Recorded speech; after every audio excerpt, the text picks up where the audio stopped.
Hello everybody. Welcome to Daily News Simplified, an answer to what, why and how of newspaper reading. Today we shall be analyzing the Hindu newspaper dated 20th of February 2019 of the New Delhi edition. Now the topics to be discussed today has been presented on your screen. Timestamping for the same has been provided in the description box below. Let us begin our today's discussion. Now this particular article appears on page number 9. The title of the article is Regulating the Drug Prices. This particular article shall be important mainly from the perspective of GS Paper 3 Economy under the subsection Indian Economy and Various Issues. The cost of medicines in India is considered to be quite higher, wherein, according to National Sample Survey Organization, the medicines account for almost 50% of the inpatient cost, and they also account for almost around 70% of out-of-pocket expenditure on health. Now this clearly shows that the patients have to shell out huge amount of money on buying of medicines. Hence, there is a need to regulate the prices of medicines in order to make them affordable for the common man. Hence, as part of this video analysis, we shall mainly focus on four aspects of the article. Firstly, we'll understand as to who regulates the prices of medicines, how are the prices of medicines regulated.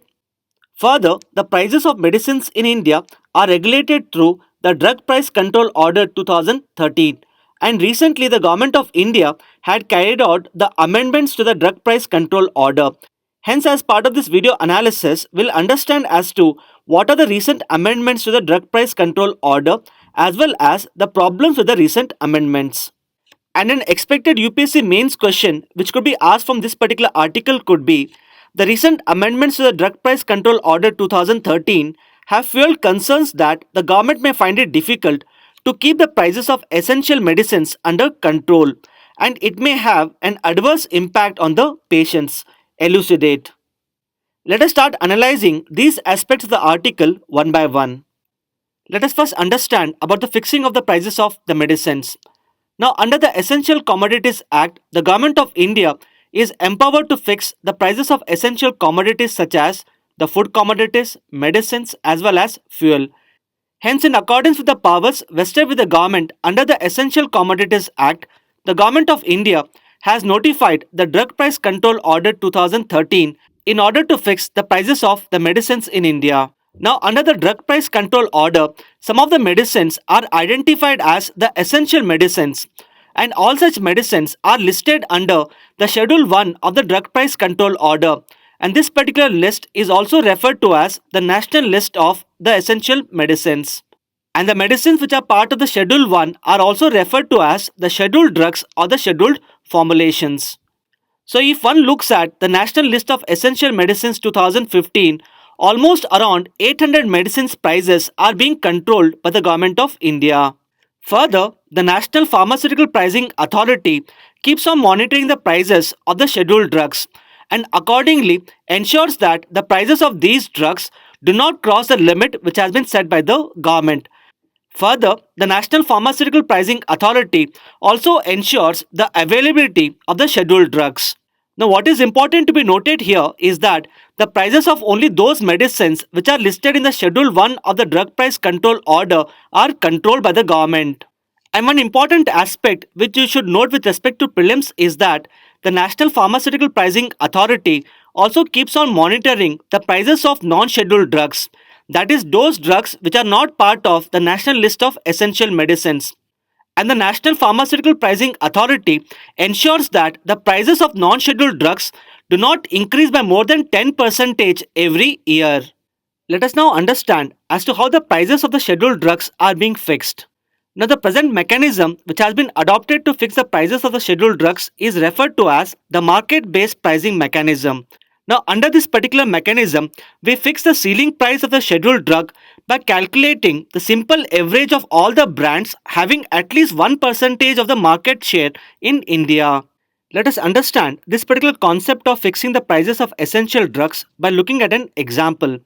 Let's say there is a cancer drug which has been listed as a scheduled drug, and this particular cancer drug is sold by 4 companies in India, wherein the share of company A is 40%, share of company B is 10%, share of company C is 49.2%, and that of D is 0.8%. and the prices of the cancer drug sold by these companies is as shown in the table. Now, in order to calculate the ceiling price of this particular cancer drug, we would have to take into account only those companies whose market share is more than 1%. So, if you look at the table, the price of the cancer drug sold by the company A, B, and C should be taken into account, whereas the price of the cancer drug sold by the company D would not be taken into account since its market share is less than 1%. So, if you look at the average price of the cancer drug sold by the company A, B, and C, it works out to be around rupees 15. So, this rupees 15 would be fixed as the ceiling price for this particular cancer drug, which is listed as the scheduled drug under the drug price control order.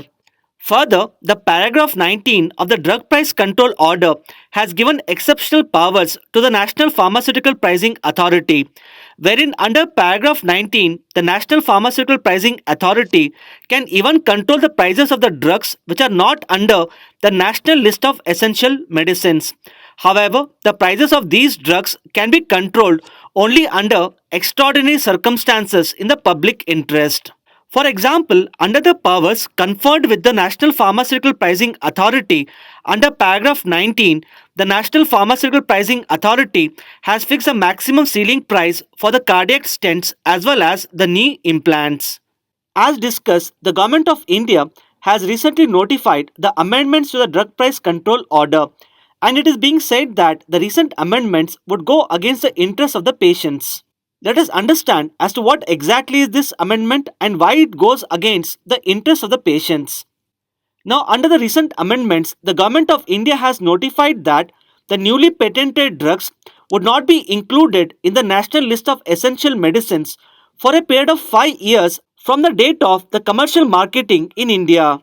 For example, let's say a new drug has been released in the market to treat the kidney cancer, and this particular drug has been patented in the year 2018, and subsequently this particular drug is sold in India.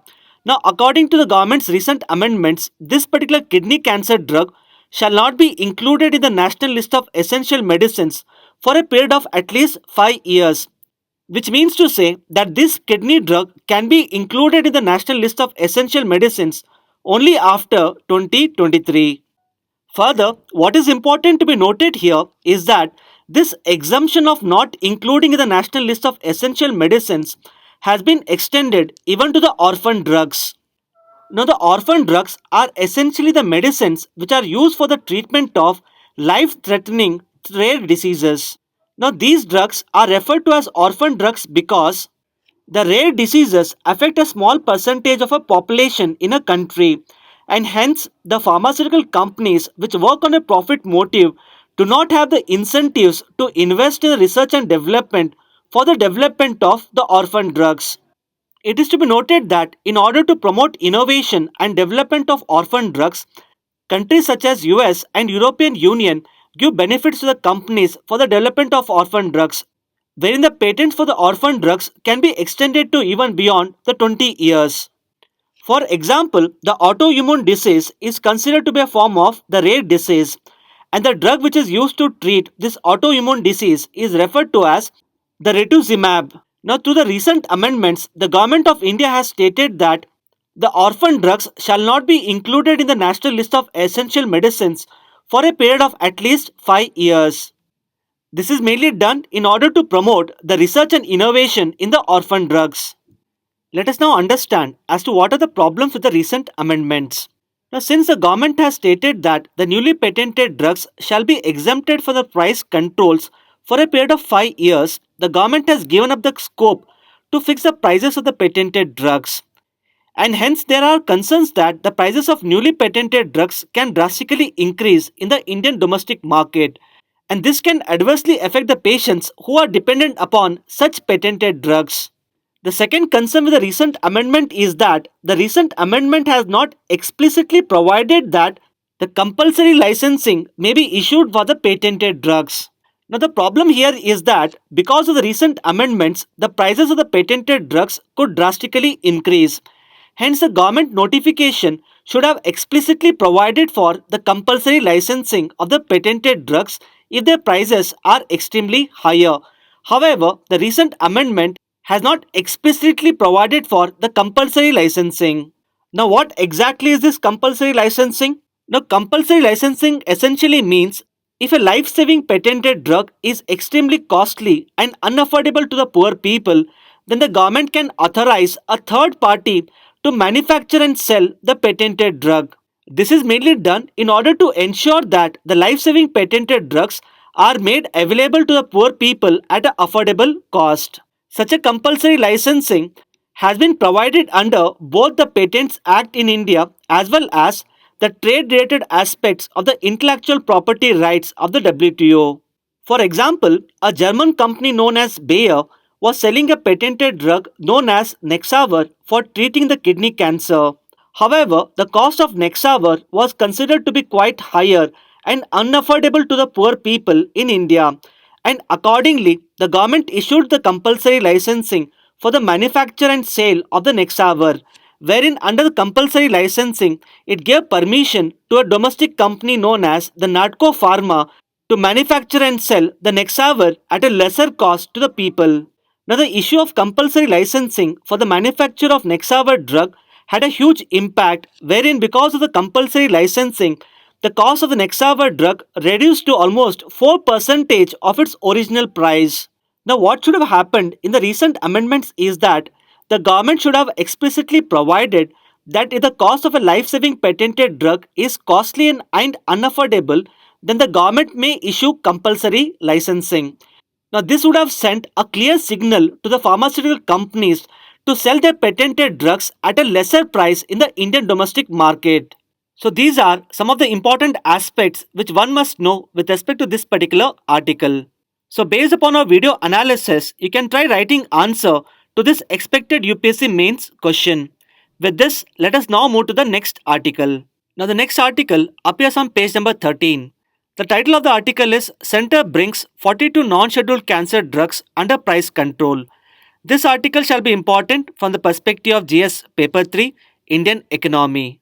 Now, in the previous article, we had discussed that under the paragraph 19 of the Drug Price Control Order 2013, the National Pharmaceutical Pricing Authority has been empowered to fix the prices of the drugs which are outside the national list of essential medicines.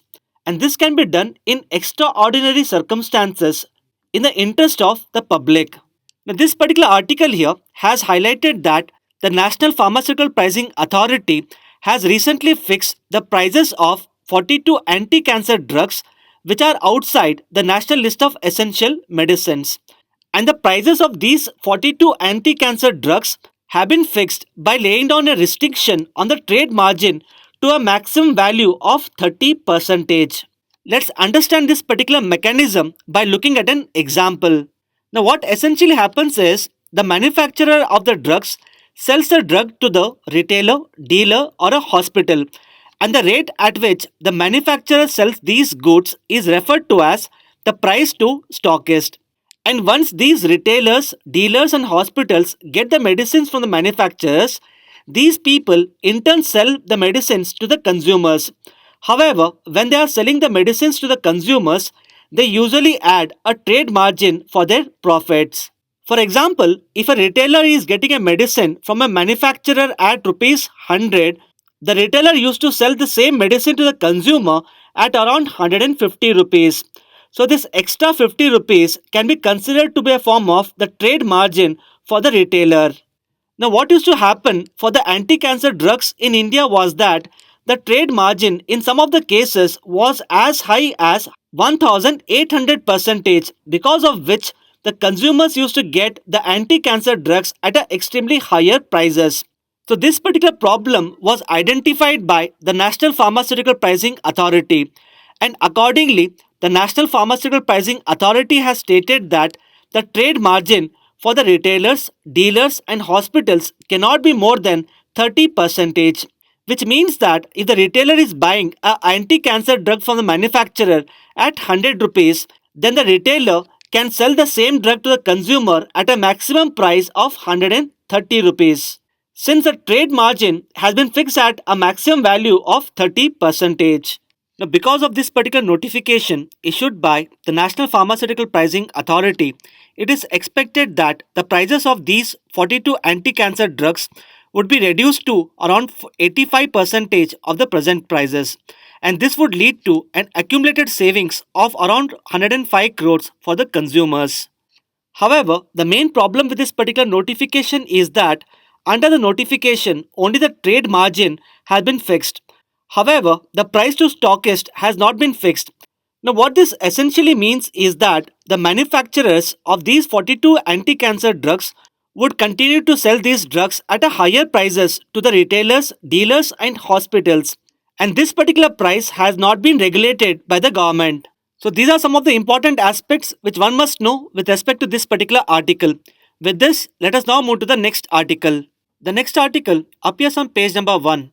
The title of the article is Indian Air Force plane shot down, pilot taken captive by the Pakistan Army. This particular article shall be important from the perspective of GS Paper 2 International Relations. As you all must be aware, Wing Commander Abhinandan is in the custody of Pakistan Army.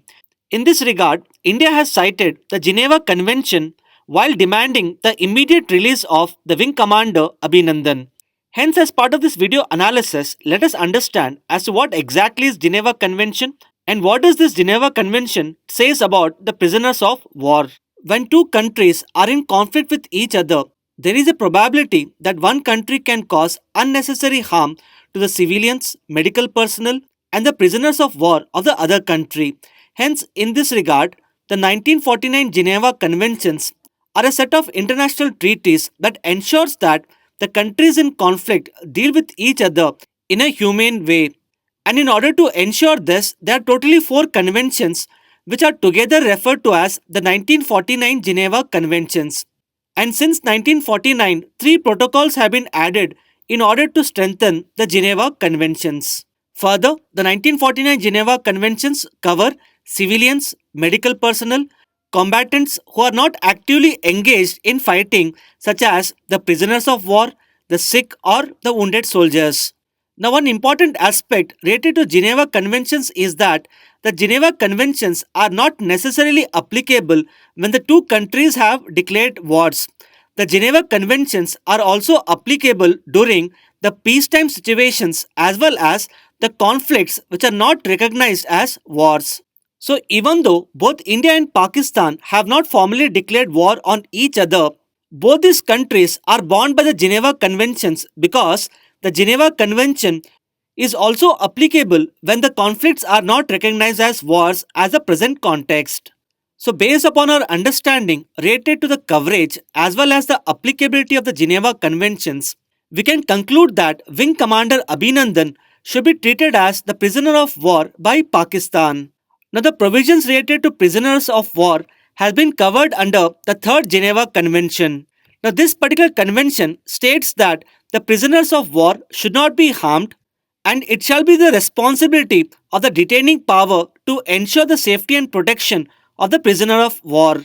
Further, it also states that the prisoners of war should not be subjected to the physical and mental torture in order to extract any kind of sensitive information. Further, the third convention also states that the prisoners of war should be protected against any form of violence and public insults.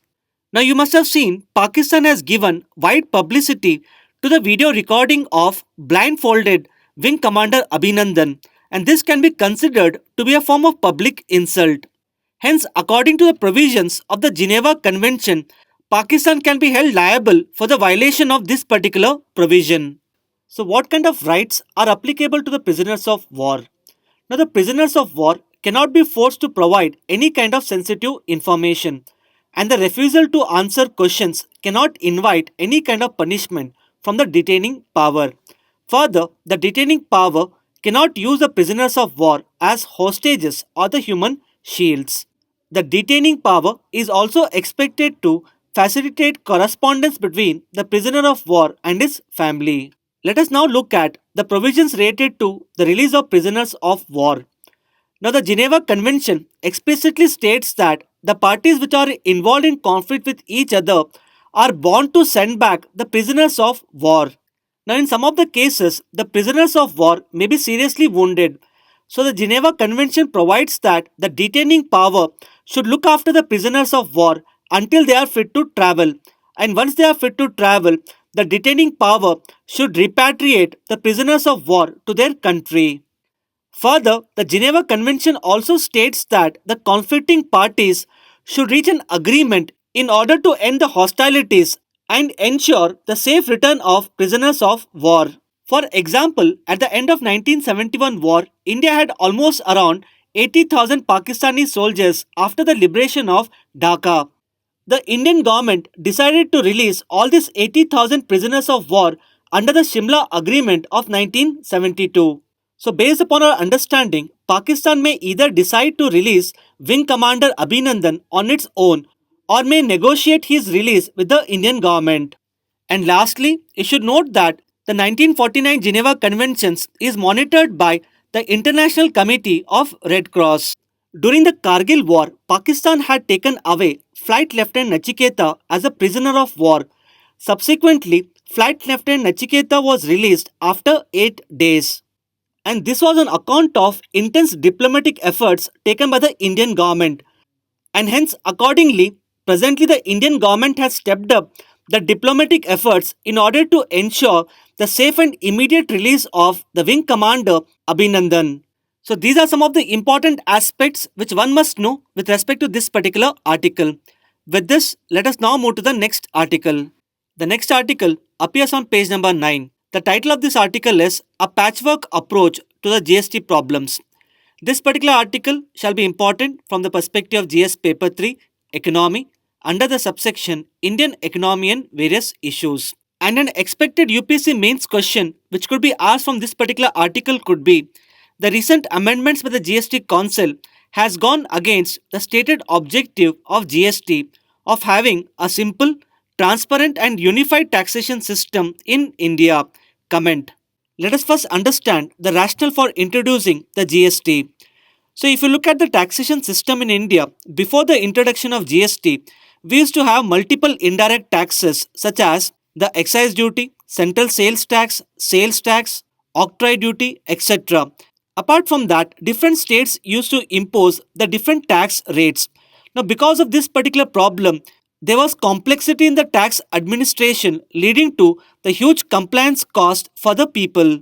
Against this particular background, the goods and service tax was introduced in order to simplify the tax structure, and this was done by merging the multiple taxes into the GST and by reducing the number of tax rates. Hence, it was believed that by merging multiple indirect taxes as well as by reducing the number of tax rates, we would be able to simplify the tax structure in India. Further, to the imposition of uniform GST across India, we would be able to realize the concept of one nation, one tax. However, the article here highlights that the recent amendments of the GST Council has gone against the stated objective of introducing the GST due to number of reasons. Hence, in this regard, let us understand as to what are the various problems with the amendments of the GST Council and how those amendments go against the stated objective of GST. When the GST was introduced, the idea was to have less number of tax rates in order to have a simplified tax structure. However, what has happened over a period of time is that there are 8 different tax rates under the GST. Now, these tax rates are 0%, 5%, 12%, 18% and 28%.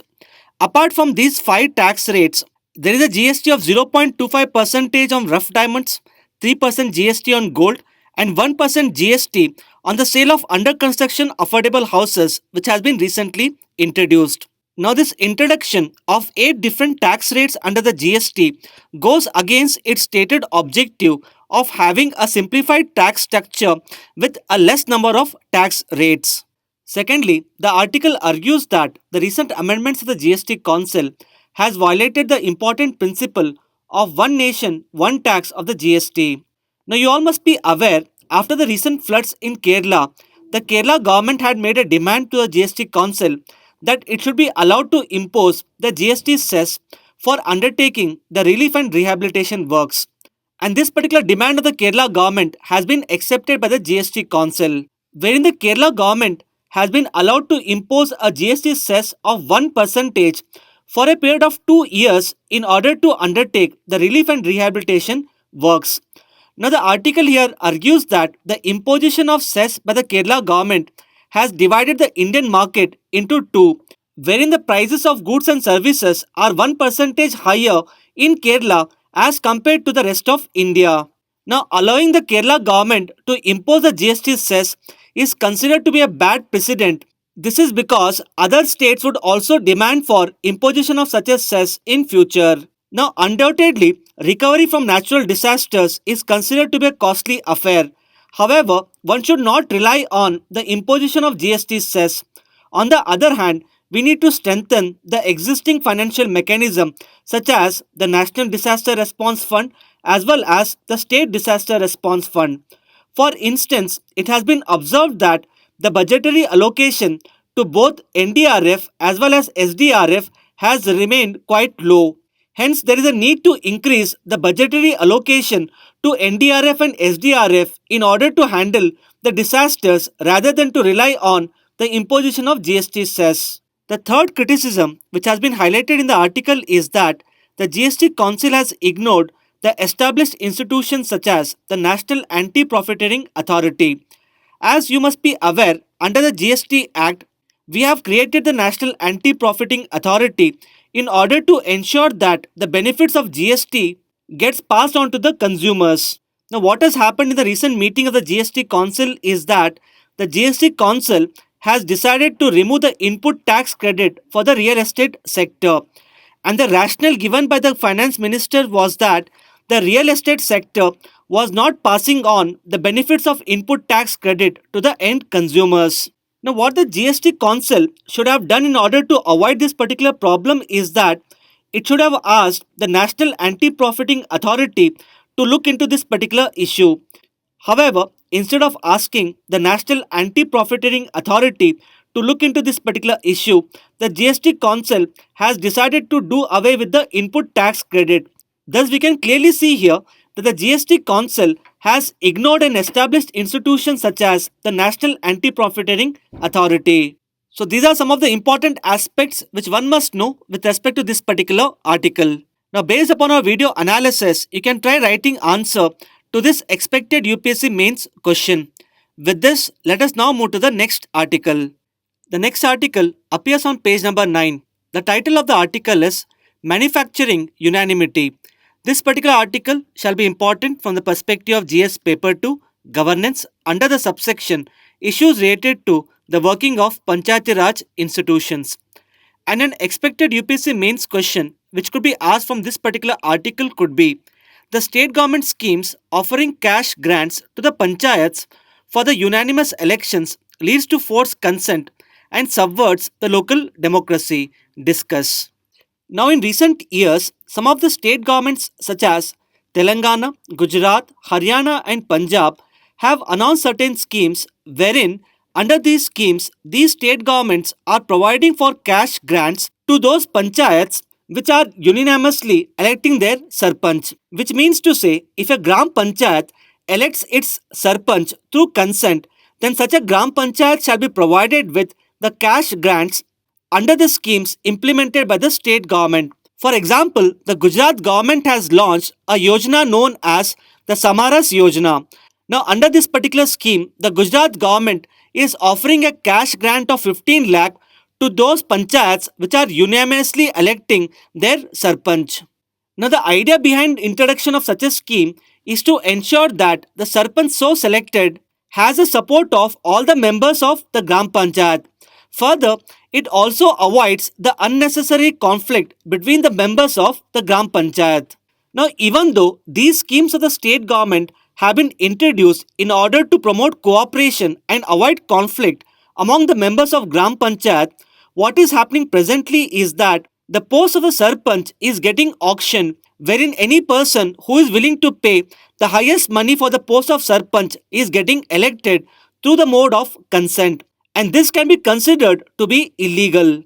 Now, this can be considered to be a problem because under the Representation of People's Act, offering of cash for votes is considered to be a punishable offence. However, the article here highlights that unfortunately such a practice has been encouraged by the state governments through the launch of schemes such as the Samaras Yojana of Gujarat. As you all know, free and fair elections is considered to be the cornerstone of democracy, and in a democratic country, the voters must exercise their choice based upon the free will and informed choice. However, under these schemes launched by the state governments, what is happening presently is that the voters are exercising their choice based upon the inducement of cash grants. Hence, on account of this particular problem, the article here highlights that such schemes of the state government subverts the local democracy. So, these are some of the important aspects which one must know with respect to this particular article. With this, let us now move to the next article. Now, the next article appears on page number 8 in a form of an editorial. The title of the article is Calming Arunachal. Now, this particular article deals with the recent controversy related to the granting of permanent residency certificate to the 6 communities in Arunachal Pradesh. Now, this particular aspect of the article has been comprehensively been covered in our DNS dated 25th of February 2019. So, I request you to go through this particular DNS in order to understand this particular editorial. Now, based upon our video analysis, these 4 questions shall be a prelims question for the practice. Please pause this video and try to find answers to these 4 questions. We will be discussing the answer after 5 seconds. The first question here is, consider the following statements related to the National Pharmaceutical Pricing Authority. The first statement here is, it enforces the prices and availability of the scheduled drugs. And as we have discussed, this particular statement here is correct. The second statement reads as, it is not empowered to check the increase in the prices of the non-scheduled drugs. Now, this particular statement here is wrong. This is because, as we have discussed, the prices of the non-scheduled drugs cannot increase by more than 10% every year. And this is monitored by the National Pharmaceutical Pricing Authority. The third statement reads as, it has been empowered to fix the prices of the drugs which are not under the National List of Essential Medicines. Now, as we have discussed, under Para 19 of the Drug Price Control Order, the National Pharmaceutical Pricing Authority has been empowered to fix the prices of even those drugs which are not part of the National List of Essential Medicines. And this can be done on account of extraordinary circumstances in the interest of the public. So, if you look at the statements here, both statement number 1 as well as statement number 3 are correct. So, looking at the options here, the correct answer to this question is C, that is 193. The second question here is, consider the following statements related to generic medicines. Now, the generic medicines are essentially those medicines which are manufactured after the expiry of the patents. And usually, the generic medicines have the same chemical composition as the branded drugs, and they are sold under the chemical composition name rather than under a brand. For example, crocin can be considered as a form of a branded drug. On the other hand, crocin contains a chemical composition known as the paracetamol. So, the paracetamol tablet can be considered to be a generic medicine. On the other hand, the crocin can be considered to be a branded drug. And normally it is found that the cost of the generic medicines is quite lower as compared to the branded drugs. Hence, in order to promote the usage of generic medicines, the Government of India has launched the Jan Aushadhi Kendras. So, if you look at the options here, both statement number 1 as well as 2 are correct. However, the statement number 3 is wrong. This is because the generic medicines are not patented drugs. So, looking at the options here, the correct answer to this question is A, that is 192 only. The third question here is, consider the following statements related to the 1949 Geneva Conventions. The first statement here is, these are the set of international rules in order to ensure that the countries in conflict deal with each other in a humane way. As we have discussed, this statement here is correct. The second statement reads as, it is applicable only when the countries have formally declared war. As we have discussed, this particular statement is wrong. This is because the Geneva Conventions is also applicable during peacetime as well as during times when the countries have not formally declared the war. The third statement reads as the implementation of Geneva Conventions is monitored by the United Nations Security Council. Now, this statement here is also wrong. This is because the implementation of the Geneva Conventions is monitored by the International Red Cross Committee. So, looking at the options here, the correct answer to this question is A, that is one only. Now, coming to the fourth question, the fourth question reads as consider the following statements related to the orphan drugs. The first statement here is these drugs are used to treat life threatening rare diseases. As we have discussed, this statement here is correct. The second statement reads as patents are not issued for the orphan drugs. Now, this statement here is wrong. This is because, as discussed, the multinational corporations are normally reluctant to invest in the research and development of orphan drugs since these drugs are used to treat only a small percentage of population and hence there is no incentive for the MNCs to earn the profits. Hence, in order to provide incentives to the MNCs for the manufacture of orphan drugs, some of the countries such as US and European Union extend the patent duration on the orphan drugs. So looking at the options here, the correct answer to this question is A, that is one only. With this, we have come to end of today's discussion. Now let us look at the question for the day.